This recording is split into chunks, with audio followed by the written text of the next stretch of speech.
Good morning students. आज जो हम कहानी पढ़ेंगे उसका नाम है मेट्रो की सैर और उसको लिखा है नेहा सिंह जी ने। जैसा कि आप देख सकते हैं इस कवर पेज में भी मेट्रो का चित्र बना है और कुछ मेट्रो से देखे जाने वाले नज़ारे बने। अगर आप मेट्रो से गए होंगे तो आपने ये नज़ारे ज़रूर देखे होंगे स्टूडेंट्स। तो चलिए हम इस कहानी को शुरू करते हैं। उठो ज़ेबा, आज हम कुतुब मीनार देखने जाएंगे, अब्बू ने सुबह सुबह कहा।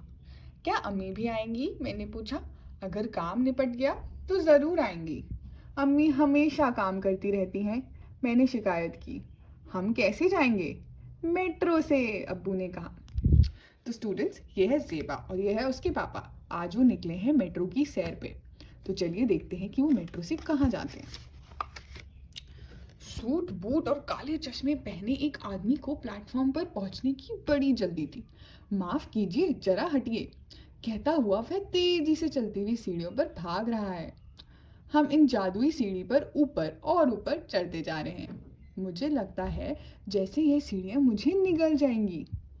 हमारे गांव में ऐसी सीढ़ियाँ बिल्कुल नहीं हैं। तो बच्चों, क्या आप इन जादुई सीढ़ियों में गए हैं?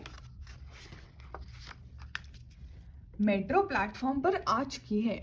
मैंने ड्राइवर को देखने की कोशिश की।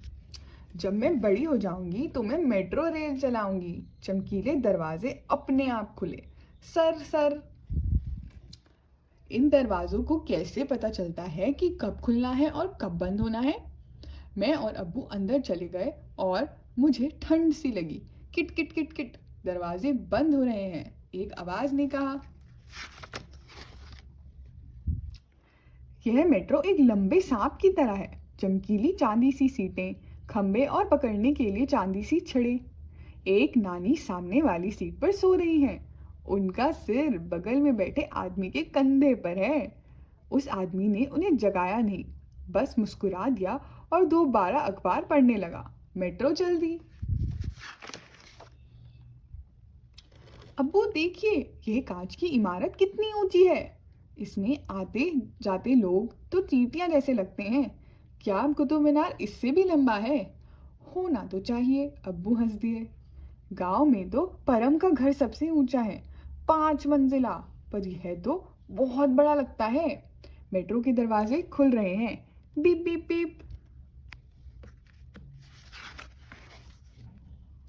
यह क्या, शहर के बीचों बीच एक बड़ा सा जंगल? देखो, बिल्कुल हमारे गांव के पास वाला जंगल जैसे। मैंने अब्बू को कोहनी मार दिखाया। तुम वहीं आई थी ना, अपने दोस्तों और अध्यापकों के साथ? अब्बू ने पूछा। अरे हाँ, अब याद आया। मैं अपने दोस्तों और अध्यापकों के साथ यही तो आई थी। हमने खूब गाने गाए थे, नारे भी लगाए थे। पृथ्वी को बचाओ, जंगल को बचाओ, मुझे बचाओ वाला बैनर भी पकड़ा था। और एक गिलहरी ने मेरे हाथ से मूंगफली भी खाई थी। बीप बीप बीप, दरवाजे खुल रहे हैं।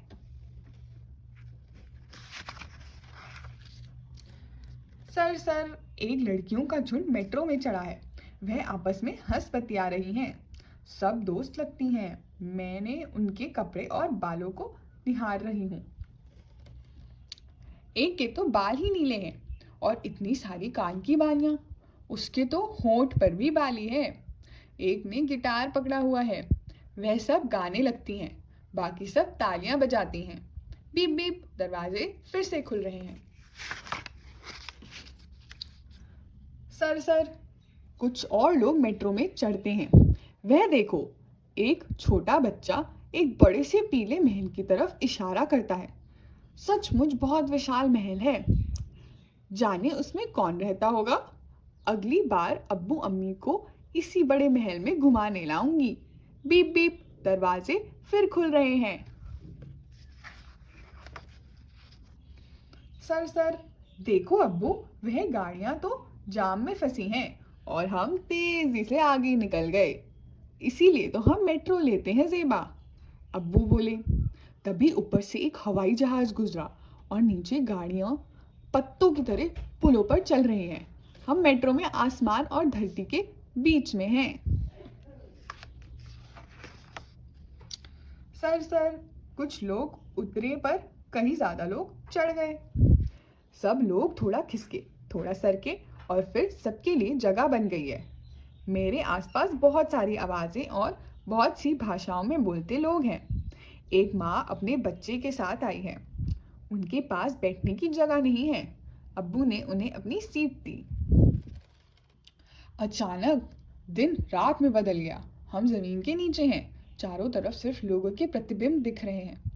यह किसी गुप्त गुफा की तरह लग रहा है, जिसमें बहुत सी तारें और दीवार हैं।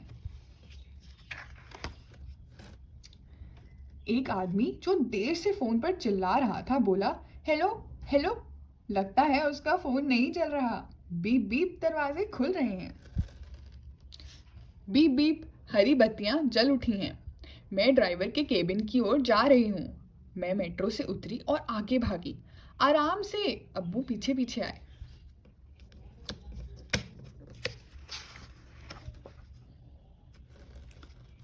सलाम वालेकुम अम्मी। अम्मी ने अपनी सफ़ेद बेदाग वर्दी और टोपी पहन रखी थी। वालेकुम अस्सलाम ज़ेबा। केबिन में दर्जनों बटन हैं। पता नहीं अम्मी को कैसे याद रहता है कब कौन सा बटन दबाना है। क्या आप हमारे साथ आएंगी? मैंने पूछा। अम्मी ने हाँ में सिर हिलाया, फिर एक बटन दबाया और केबिन का दरवाज़ा खोल बाहर आ गई। अम्मी आपने कितना अच्छा चलाया, एक भी झटका नहीं। और आपने हर किसी के चढ़ने का इंतज़ार भी किया आगे बढ़ने से पहले। अम्मी हंस दी और मुझे गले लगा लिया। मैं बड़े होकर बिल्कुल आप जैसी बनूंगी। आप बस तब तक एक वर्दी भी चांदी जैसी चमकीली हो जाए, बिल्कुल इस मेट्रो की तरह, मैंने अम्मी से कहा। और फिर हम कुतुब मीनार की तरफ चल पड़े, अब्बू, अम्मी और मैं। तो बच्चों, ये थी ज़ेबा की कहानी। कैसी लगी आपको ये कहानी?